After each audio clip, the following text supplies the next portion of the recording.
आइए जानते हैं आज की प्रमुख अंतर्राष्ट्रीय खबरों को। उससे पहले एक नजर आज के हेडलाइंस पर। विदेश मंत्री एस जयशंकर का राहुल गांधी पर हमला।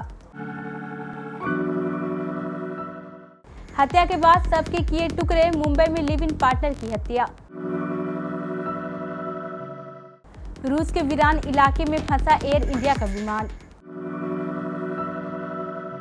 एक सप्ताह की देरी से केरल पहुंचा मॉनसून, 30 जून दिल्ली में दस्तक। ओडिशा ट्रेन हादसे के बाद लाश में लिपटकर घंटों तक रोई, फिर मुआवजे के लालच में पति को झूठा मारने का ऐसे खुला फोड़। बृजभूषण सिंह के खिलाफ अब तक 208 लोगों से सवाल जवाब। अरविंद केजरीवाल के भाषण के दौरान लगे मोदी के नारे। सोने और चांदी के दाम हुआ सस्ता, जाने 10 ग्राम गोल्ड का कीमत। सनी देओल ने गुरुद्वारे में किया अमिताभ पटेल को किस, गदर 2 पर कानूनी एक्शन की तैयारी। और 2023 वनडे वर्ल्ड कप को लेकर आईसीसी ने दी बड़ी जानकारी, इस दिन जारी हो सकता है शेड्यूल।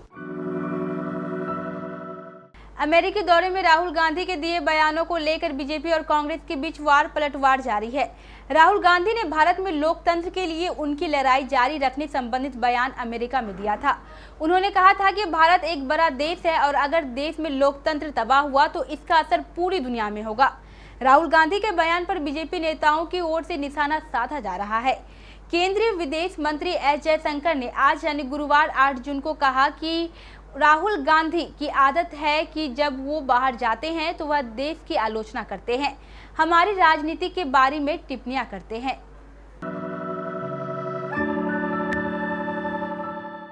दिल्ली में हुए श्रद्धा वालकर मर्डर केस जैसा ही मामला मुंबई से सामने आया है। यहां पर लिव इन में रह रहे व्यक्ति ने अपनी प्रेमिका की हत्या कर दी है और सबको पेड़ काटने वाले मशीन से कई टुकड़े काट दिए हैं। कहा जा रहा है कि वह बदबू नहीं आए इसलिए वह सबके टुकड़ों को प्रेशर कुकर में उबाला करता था। फिलहाल पुलिस ने आरोपी को गिरफ्तार कर लिया है और उससे पूछताछ कर रही है। दरअसल मामला शहर के मीरा रोड पर मौजूदा नया नगर पुलिस थाने इलाके की गीता आकाशदीप सोसाइटी का है। सोसाइटी की 7वीं मंजिल पर 56 साल का मनोज साने अपनी लिव इन पार्टनर 36 साल की सरस्वती वैद्य के साथ काफी समय से रह रहा था। कुछ दिनों से मनोज के फ्लैट से अजीब तरह की बदबू आ रही थी, जिसके बाद पड़ोसियों ने इस घटना की सूचना पुलिस को दी। रूस के मगदान एयरपोर्ट पर फंसे एयर इंडिया के यात्रियों और दिल्ली सैन फ्रांसिस्को फ्लाइट के क्रू मेंबर्स को पहुंचाने के लिए पहुंची एयरलाइन की दूसरी फ्लाइट ने उड़ान भर ली है। मुंबई से मगदान के लिए रवाना हुआ एयर इंडिया का विमान आज सुबह 6:15 बजे पहुंचा था। इसने बुधवार की दोपहर 3:21 में मुंबई के छत्रपति शिवाजी महाराज इंटरनेशनल एयरपोर्ट से उड़ान भरी थी। एयर इंडिया की फ्लाइट AI 195 मगदान में फंसे हुए 216 यात्रियों और 16 क्रू मेंबर्स को लेकर रवाना हो चुकी है। दक्षिण पश्चिम मानसून ने अपने निर्धारित समय से एक सप्ताह की देरी के बाद गुरुवार को भारत में दस्तक दे दी है। मौसम विभाग IMD ने मानसून के केरल में पहुंचने की घोषणा की है। मौसम वैज्ञानिकों ने इससे पहले कहा था कि चक्रवात बिजरजॉय मानसून को प्रभावित कर रहा है और केरल में इसका शुरुआत मामूली होगी। इस साल करीब एक सप्ताह की देरी से मानसून केरल पहुंचा है। IMD ने आज यानी गुरुवार को एक बयान में कहा दक्षिण पश्चिम मानसून आज 8 जून को केरल पहुंच गया।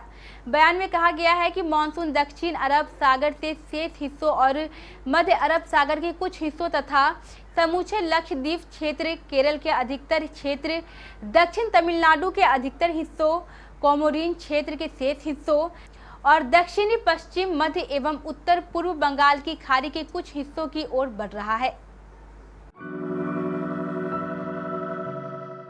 ओडिशा के बालासोर ट्रेन हादसे ने पूरे देश को हिला दिया।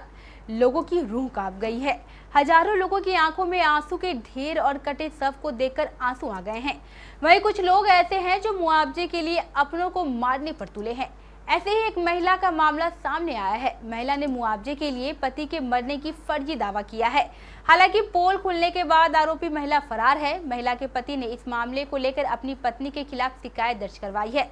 पुलिस मामले की जांच कर रही है।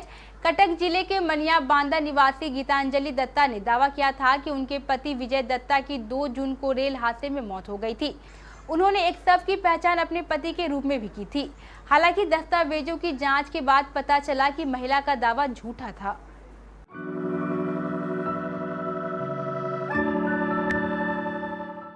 भारतीय कुश्ती संघ के अध्यक्ष पर लगे यौन शोषण के आरोपों को लेकर दिल्ली पुलिस की एसआईटी ने अपनी जांच तेज कर दी है। एसआईटी अपनी जांच रिपोर्ट अगले सप्ताह तक कोर्ट में पेश करने की तैयारी कर रही है। एसआईटी के सूत्रों के मुताबिक इस मामले में करीब 208 लोगों के बयान दर्ज किए गए हैं। जांच टीम ने बृजभूषण के दिल्ली आवास के साथ ही उनके गोंडा स्थित घर पर भी जाकर पूछताछ की है। एसआईटी ने बृजभूषण के पूर्व सहकर्मियों, रिश्तेदारों और सहयोगियों के रिश्तेदारों का भी बयान दर्ज किया है, जिसमें उनके साथ बृजभूषण के बर्ताव के बारे में पूछा गया है। बृजभूषण अपने करीबियों के साथ किस तरह पेश आते थे, ये सब भी पता किया गया है।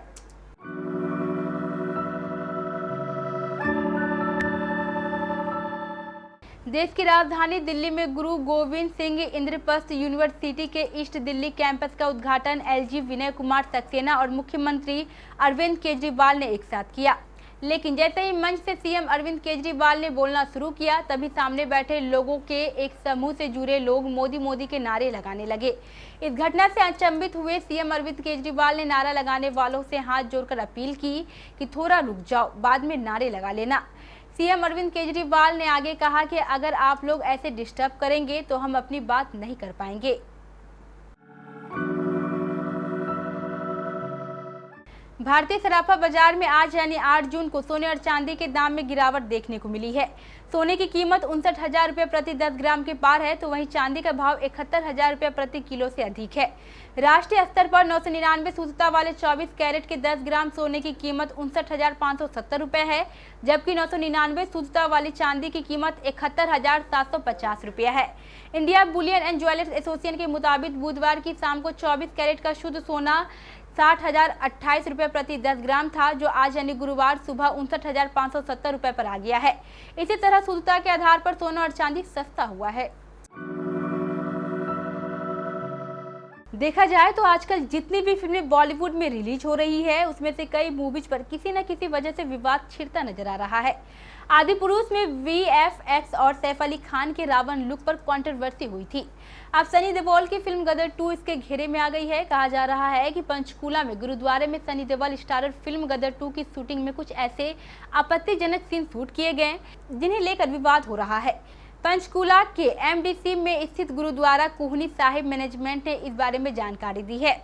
उन्होंने बताया है कि फिल्म गदर 2 की शूटिंग के लिए यहां आई थी। सेवा भाव के साथ उसका स्वागत किया गया था। एक वीडियो पोस्ट वायरल हुई है जिसमें देखा गया है कि सनी देओल गुरुद्वारा साहिब के अंदर कुछ आपत्तिजनक हरकत कर रहे हैं। इस साल वनडे वर्ल्ड कप की मेजबानी भारत करने वाला है। अगर रिपोर्ट्स की माने तो अक्टूबर के महीने में टूर्नामेंट की शुरुआत हो सकती है। इसी बीच इंटरनेशनल क्रिकेट परिषद काउंसिल यानी आईसीसी के सीईओ जियोफ अलाडिस ने वनडे वर्ल्ड कप 2023 के शेड्यूल के बारे में बड़ी जानकारी देते हुए यह कहा है कि टूर्नामेंट के शेड्यूल की जल्दी घोषणा हो सकती है। आपको बता दें कि अभी तक वनडे वर्ल्ड कप 2023 के बारे में किसी भी तरह की आधिकारिक जानकारी नहीं दी गई है। ऐसा पहली बार हुआ है जब वनडे वर्ल्ड कप का शेड्यूल जारी करने में इतना समय लगा हो।